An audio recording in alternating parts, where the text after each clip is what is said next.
The gleaming spires of New Geneva reached toward the purple-tinged sky, their crystalline surfaces reflecting the light of Earth's first permanent quantum gate. Dr. Sarah Chen stood at the observation deck of the United Earth Council building, her eyes fixed on the massive structure that had changed humanity's destiny forever. The gate's inner ring pulsed with a soft blue light, signaling the imminent arrival of the Galactic Alliance delegation. 3 years had passed since humanity's first contact with the Alliance, and today marked their formal acceptance into the galaxy's most powerful coalition of species. But Sarah's attention wasn't on the political significance of the moment. Her mind was focused on a groundbreaking discovery she'd made just days before, a discovery that could reshape the understanding of human potential. The quantum gate flared to life, its energy signature announcing the arrival of the Alliance's flagship, the Eternal Dawn. The vessel emerged from the gate like liquid mercury, its bioorganic hull shifting and adapting to Earth's atmosphere. Leading the delegation was High Counselor Zexra, an ancient being from the Arcturus sector, whose crystalline body housed a consciousness spanning millennia.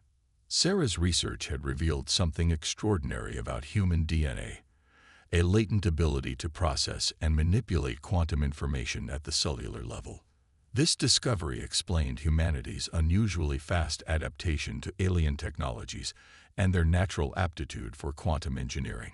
It was a revelation that could elevate Earth's standing in the Alliance dramatically. The formal ceremony proceeded with practiced precision. Representatives from Earth's united governments signed the Alliance Charter, officially becoming the youngest member of the galactic community. But during the celebration that followed, Sarah noticed something disturbing. The Alliance members' neural patterns, visible to her enhanced vision, showed signs of anxiety and fear when they looked at the human delegates. That evening, as she prepared to present her findings to the Joint Scientific Council, Sarah received an urgent message from her mentor, Dr. James Morrison. The encryption was unlike anything she'd seen before. The message contained a single line: "They know. Delete everything. Run." Before she could act, her laboratory's quantum security systems failed simultaneously. 3 shadowy figures materialized through the walls, their phase-shift technology rendering them almost invisible. Sarah reached for the emergency beacon, but a burst of focused energy struck her chest. As consciousness faded, she heard one of the assassins speak in the clicking language of the Arcturus elite. The humans cannot be allowed to realize their potential. The balance must be maintained. The next morning, Earth's media reported the tragic accident that claimed the life of humanity's most promising young scientist. A quantum core malfunction, they said. A terrible coincidence on this historic day. The Alliance offered their condolences and promised a thorough investigation. But in the secure bunker 5 kilometers beneath the Pacific Ocean, Dr. Morrison watched the news with growing rage. He had suspected the Alliance's true nature for months, gathering evidence of their systematic suppression of emerging species. Sarah's discovery had confirmed his worst fears. Humanity's potential threatened the Alliance's carefully maintained power structure. Morrison accessed a heavily encrypted channel, connecting to a secret network of human leaders who had shared his suspicions. "Project Aurora is now active," he transmitted. "They've shown their hand.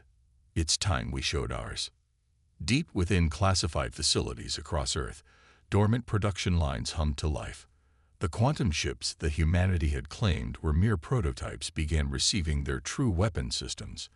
Enhanced soldiers, their DNA already modified using Sarah's research, emerged from hidden training facilities. The Alliance had made a fatal mistake. They thought they were preventing the rise of a potential rival. Instead, they had triggered the emergence of their worst nightmare, a humanity united not by peaceful cooperation, but by the desire for justice and the determination to claim their rightful place among the stars. As news of Sarah's death spread, the Alliance's diplomatic representatives noticed something unusual. The humans' reactions seemed subdued, almost calculated. They accepted the official explanation with quiet dignity. Too quiet, but by the time the Alliance realized their error, Earth's response was already in motion. In his underground command center, Morrison opened a secure file containing Sarah's final research notes. The quantum genetic modifications she had discovered weren't just about enhanced intelligence or physical capabilities. They were the key to something far more significant: the ability to manipulate the fundamental forces that the Alliance used to maintain their power. "Sarah," he whispered to the empty room, "they killed you because they were afraid. Soon, they'll learn that fear was justified." The quantum-shielded war room beneath Mount Cheyenne buzzed with controlled urgency. Admiral Helena Santos studied the holographic display showing fleet movements across the solar system. To the Alliance's monitoring stations, the dots of light represented routine patrol exercises. Only a handful of people knew these vessels carried humanity's most advanced weapons systems, developed in secret over the past 3 years. "Show me the Arcturus intelligence again," she commanded. The display shifted, revealing intercepted communications that Dr. Morrison's team had decrypted. The messages painted a disturbing picture. The Alliance had been systematically eliminating or suppressing species that showed signs of rapid advancement. Earth wasn't their first target, merely their latest. The door slid open with a soft hiss as Dr. Morrison entered, looking older than his 60 years. "The genetic analysis is complete," he announced, his voice heavy with implications. Sarah's research wasn't just theoretical. The Alliance has been manipulating species' DNA for millennia, creating artificial evolutionary barriers. But humans, we're different. Our genetic structure naturally resists their tampering. Helena's eyes narrowed. That's why they killed her. She didn't just discover our potential. She discovered their greatest crime. She turned to the quantum comlink connecting her to military leaders worldwide. "Initialize Project Aurora's secondary protocols. It's time we showed them what unshackled human potential looks like." Across Earth's hidden facilities, a new phase of preparation began. The enhanced soldiers, their DNA now expressing its full quantum interactive potential, demonstrated abilities that bordered on the impossible. They could process information at speeds that made AI look primitive, manipulate quantum fields with thought alone, and adapt to new technologies instantly. But the most significant breakthrough came from an unexpected source. Dr. Zhang Wei, one of Sarah's former students, had continued her work in secret. He discovered that the human genome contained markers suggesting ancient manipulation, not by the Alliance, but by an even older civilization. These precursors had apparently seeded humanity with capabilities that would only emerge under specific technological conditions. "They weren't suppressing our evolution," Zhang explained to the War Council. "They were suppressing our re-evolution. We're not becoming something new. We're remembering what we were always meant to be." The implications shook even the most hardened military leaders. Humanity wasn't just fighting for justice or survival. They were reclaiming a heritage that had been buried in their very DNA. The Alliance's fear suddenly made perfect sense. They weren't afraid of what humans might become, but of what they had once been. In orbit above Mars, the first squadron of Aurora-class vessels began their final systems check. Unlike the clunky, visible ships Earth showed to the Alliance, these craft represented a quantum leap in technology. Their hulls incorporated living metal that could think and adapt, guided by the neural links to their enhanced pilots. Each ship carried weapons that could manipulate the same fundamental forces the Alliance used to maintain their control over younger species. But humanity's greatest weapon wasn't technological. It was psychological. For 3 months since Sarah's death, Earth had maintained a perfect facade of naive acceptance. The Alliance's spies reported a species focused on trade agreements and cultural exchange, while beneath the surface, an awakening giant prepared for war. Dr. Morrison stood before the encrypted quantum transmitter in his lab, preparing to send a message that would reach every human colony and outpost in the solar system. "Sarah's death will not be in vain," he began. "The Alliance thought they could maintain their power through fear and manipulation. But they forgot something crucial about humanity. We don't just adapt to overcome our limitations. We transform them into advantages." The message continued, revealing the truth about the Alliance's genetic suppression program and humanity's hidden heritage. Across Earth and its colonies, people learned why their children had been showing increasingly extraordinary abilities, why human technology had advanced so rapidly after first contact, and why the Alliance had reacted with such deadly force to Sarah's discovery. In the Arcturus sector, Alliance monitoring stations detected nothing unusual from the Sol system. Their sensors showed normal commercial traffic, routine military exercises, and the expected quantum communications of a newly spacefaring species. They had no way of knowing that each of these ordinary signals carried encrypted data, coordinating humanity's response to their betrayal. Admiral Santos watched the final preparations with grim satisfaction. The Alliance had made a fundamental mistake in their calculations. They assumed that killing Sarah would prevent humanity from discovering their true potential. Instead, her death had united Earth's nations, and colonies like never before focused their collective will on a single purpose. All Aurora squadrons report ready, her tactical officer announced. The quantum shield network is at full power. Enhanced ground forces are in position at all major installations. Helena nodded, her enhanced mind already processing multiple scenarios simultaneously. Begin countdown to Operation Awakening. The Alliance wanted to keep humanity in its place. They're about to learn that humanity's place is far above what they imagined. The Titan research facility on Europa's subsurface ocean gleamed with an otherworldly light. Through its quantum-reinforced windows, Captain Maya Patel watched the first squadron of Aurora vessels emerge from their molecular forges. Unlike traditional shipyards, these ships weren't built. They were grown, each one a perfect fusion of living metal and quantum technology. Maya's neural implants hummed as she connected with her assigned vessel, the ANS Redemption. The ship's consciousness merged with hers, sharing sensations that no human had experienced before first contact. She felt the solar wind against the hull, tasted electromagnetic fluctuations in space, and sensed quantum possibilities spreading out before her like threads of light. Neural synchronization at 98%, reported Dr. Zhang, monitoring the integration process. Captain Patel, you're making history. The first human to achieve full quantum resonance with an Aurora-class vessel. But Maya wasn't listening to the scientists anymore. Through her connection with Redemption, she had accessed deeper layers of the ship's systems, and what she found there shocked her. The quantum core wasn't just processing information. It was accessing patterns that seemed embedded in reality itself. The same patterns Dr. Chen had discovered in human DNA. It's not technology, she whispered, her enhanced mind racing with implications. It's memory. The ships remember what we used to be. In his observation post, Dr. Morrison watched Maya's neural readings with growing excitement. The integration was exceeding every projection. The Aurora vessels weren't just advanced ships. They were keys, unlocking abilities that had laid dormant in human DNA for millennia. Across the solar system, other pilots reported similar experiences. Each connection with an Aurora ship awakened something within them.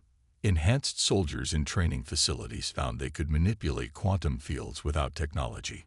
Engineers discovered they could intuitively understand and improve upon Alliance designs. But it was the discovery in Europa's deep trenches that changed everything. A research team, led by Dr. Zhang, found structures that predated Earth's first civilizations. The architecture matched patterns found in both human DNA and Aurora ship designs. Humanity hadn't just evolved on Earth. They had been placed there, their potential hidden until they were ready to reclaim it. The Alliance's monitoring probes remained blind to these developments. Earth's quantum shield network, disguised as a primitive defense grid, kept their activities hidden. But in the Arcturus sector, some began to suspect something was wrong. The humans were too quiet, too accepting of their role as junior members of the Alliance. High Counselor Zexra called an emergency session of the Alliance's inner circle. The suppression protocols are showing anomalies, the ancient being reported. Human neural patterns are evolving faster than our models predicted. Dr. Chen's death should have delayed their development by centuries. But the Alliance's concerns came too late. Project Aurora had already achieved its primary objective, not just building advanced ships, but awakening humanity's true nature. Each Aurora vessel was a key, each pilot a catalyst for change that spread through quantum entanglement to all of humanity. Maya felt it during her first solo flight. As redemption carried her through the rings of Saturn, she sensed the changes rippling through human space. Children on Earth were being born with fully active quantum genes. Adults were experiencing spontaneous awakenings of abilities that defied Alliance science. Final phase integration complete, she reported back to Europa base. The Aurora fleet is combat ready. But combat readiness meant something very different now. The ships weren't just weapons platforms. They were repositories of ancient knowledge, each one capable of manipulating space, time, and reality in ways the Alliance had thought impossible for younger species. Dr. Morrison stood in the Europa Command Center, watching the fleet take formation. Humanity had learned and achieved in months what the Alliance had spent millennia trying to prevent. The evidence was clear. The Alliance hadn't created their empire through natural superiority, but by systematically suppressing the potential of other species. They killed Sarah because she discovered the truth, he told the assembled commanders. That humanity's potential wasn't a threat to galactic peace, it was a threat to their control. Their entire civilization is built on the suppression of species like us. The Aurora fleet moved into position, hidden from Alliance sensors by technology that was rapidly becoming unnecessary. The enhanced humans no longer needed ships to travel through space or manipulate quantum fields, but the vessels served another purpose. They were proof that humanity had not just reclaimed its heritage, but had already surpassed it. As the fleet prepared for its first coordinated operation, Maya shared a final thought through the quantum network linking all Aurora pilots. The Alliance tried to keep us ignorant of our true nature. Instead, they forced us to discover it on our own terms. They thought they were containing a threat. Instead, they created exactly what they feared most: a humanity that remembers what it once was and knows what it can become. The Alliance struck at dawn, Earth time. Their massive fleet emerged from quantum gates across the solar system, thousands of ships strong. High Counselor Zexra had convinced the Alliance Council that humanity's rapid development posed an existential threat to galactic stability. Their goal was simple: subjugate Earth before humans could fully awaken their dormant abilities. But they were too late. Admiral Santos stood on the bridge of humanity's flagship, a knowing smile playing across her face as Alliance vessels positioned themselves for the attack. Through the quantum network, she felt the readiness of every Aurora ship, every enhanced soldier, every awakened human across the solar system.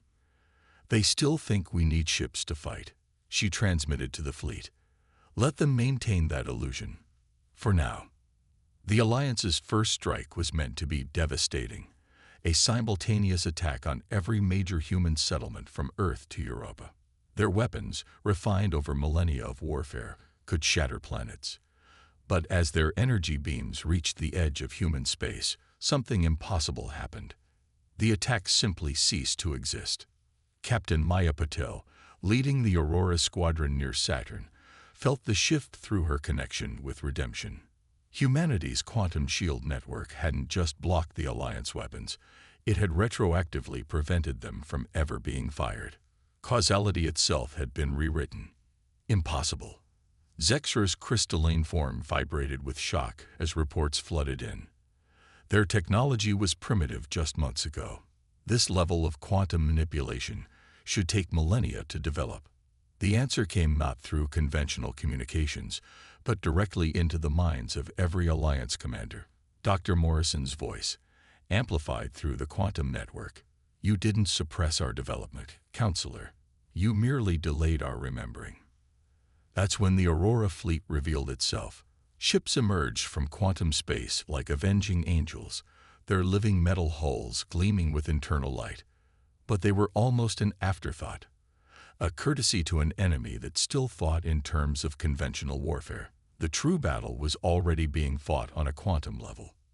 Enhanced humans across the solar system reached out with their awakened abilities. Alliance ships found their quantum cores unresponsive, their weapon systems reverting to base matter, their very existence being rewritten by beings they had dismissed as primitives. "We could destroy you," Admiral Santos broadcast to the Alliance fleet. "We could erase your civilization from history with a thought. But unlike you, we haven't forgotten what it means to be truly advanced." Through the quantum network, Maya felt the change rippling through space. Humanity wasn't just fighting the Alliance. They were rewriting the rules of reality that the Alliance had used to maintain their power. The suppression protocols, embedded in the fabric of space itself, were being systematically dismantled. Across the galaxy, subjugated species began to awaken. The Alliance's careful genetic manipulations, maintained for millennia, unraveled in moments. The truth spread faster than light. Humanity hadn't just broken free of their constraints. They had shattered the chains holding back countless civilizations. High Counselor Zexra watched in horror as the carefully maintained order of millennia crumbled. "You don't understand what you're doing," the ancient being pleaded. "The galaxy needs structure, control. Without our guidance, chaos will reign." Dr. Morrison's response came not in words but in understanding, forced directly into the counselor's consciousness. Images of humanity's true history, of the precursor civilization that had seeded Earth, of countless species evolving naturally toward quantum awareness. The Alliance hadn't been maintaining order. They had been stunting the galaxy's natural growth. The battle, if it could be called that, lasted less than an hour. Not a single shot was fired from an Aurora ship. Not a single human life was lost. The Alliance fleet hung motionless in space, their mighty weapons reduced to inert metal, their quantum technologies stripped of power. But humanity's victory wasn't measured in ships disabled or territory claimed. As Maya guided redemption through the debris of what had once been the Alliance's pride, she felt the real transformation. Humanity had not just defeated an enemy, they had transcended the very concept of warfare as the Alliance understood it. Admiral Santos transmitted the final terms to the remnants of the Alliance Council. "Your age of suppression is over. You will help us awaken those you've kept dormant. You will share your knowledge freely. And you will learn what true advancement means, not the hoarding of power, but the sharing of potential." In the Europa Command Center, Dr. Morrison watched the quantum readings as reality itself shifted to accommodate humanity's new understanding. Sarah's death had indeed changed everything, not by preventing humanity's advancement, but by catalyzing it in ways the Alliance could never have predicted. "They thought killing one of us would keep us in our place," he transmitted to the fleet. "Instead, they taught us that we had no place, except the one we choose to make for ourselves." 1 year after the Alliance's fall, the Great Hall of New Geneva hosted a different kind of gathering. Representatives from 1,000 species filled the chamber, their minds linked through the quantum network that humanity had helped them rediscover. Many were races that the Alliance had suppressed for millennia, now awakening to their true potential. Dr. Morrison stood at the podium, his enhanced consciousness aware of every being in the room. Above them, through the transparent quantum crystal dome, Earth's first permanent gate had been joined by dozens more, each one a testament to the new era of unrestricted travel and communication. "We gather not as conquerors or rulers," he began, his thoughts translating instantly into every language, "but as guides on a path we all share." The Alliance's greatest crime wasn't their violence or their lies. It was their belief that power must be hoarded, that advancement must be controlled. In orbit, Captain Maya Patel watched the proceedings from Redemption's bridge. The Aurora fleet now served as a symbol rather than a weapon. The ship's living metal had evolved along with their crews, becoming something that defied traditional classification. They weren't vessels anymore, but partners in humanity's journey. "The awakening continues," she reported through the quantum network. 3 more species have achieved full quantum resonance this week alone. The patterns Dr. Chen discovered are universal. Every sentient race has the potential locked in their genetic code. Admiral Santos, now serving as Earth's representative to the new Galactic Council, felt the ripples of change through the quantum field. Worlds that had been locked in artificial stasis for millennia were blooming with new possibilities. The Alliance's careful hierarchies had been replaced by a web of mutual growth and discovery. But perhaps the most profound changes had occurred on Earth itself. Children were being born with fully awakened abilities, their minds naturally attuned to the quantum nature of reality. The distinction between technology and biology, between physical and digital, had begun to blur. Humanity wasn't just advancing, it was transforming into something that their ancestors would barely recognize. Dr. Zhang's research team had finally decoded the last messages left by the precursor civilization. They didn't disappear, he announced to the assembled representatives.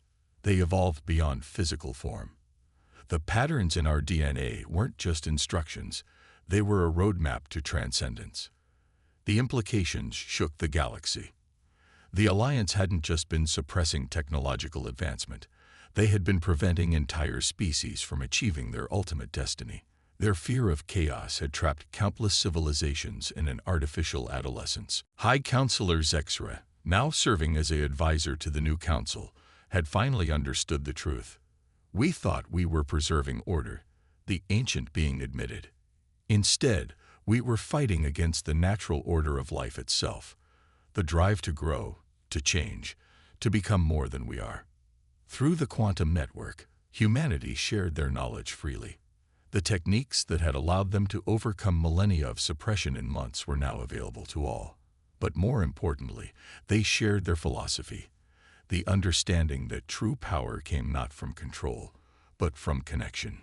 Sarah Chen's memorial stood in the center of the Great Hall, a quantum crystal that captured her final discovery in its endless facets. But it wasn't just a monument to her death anymore.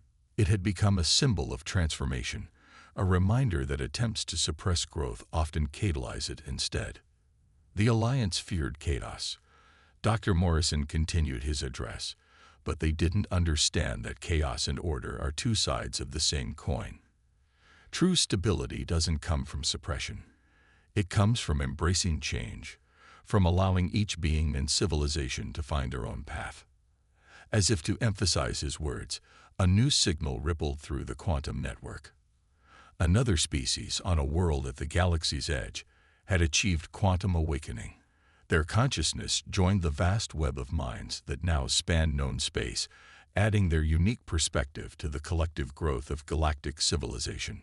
Maya felt it through her connection with redemption, not just the awakening of another race, but the subtle shift in reality itself. The universe was changing, responding to the combined will of countless awakened species. The rigid laws that the Alliance had exploited were becoming more fluid, more accommodating of consciousness itself. We stand at a threshold. Admiral Santos addressed the Council, not just of technological advancement or political change, but of evolutionary transformation. The question isn't whether we'll transcend our current forms, it's what we'll become when we do.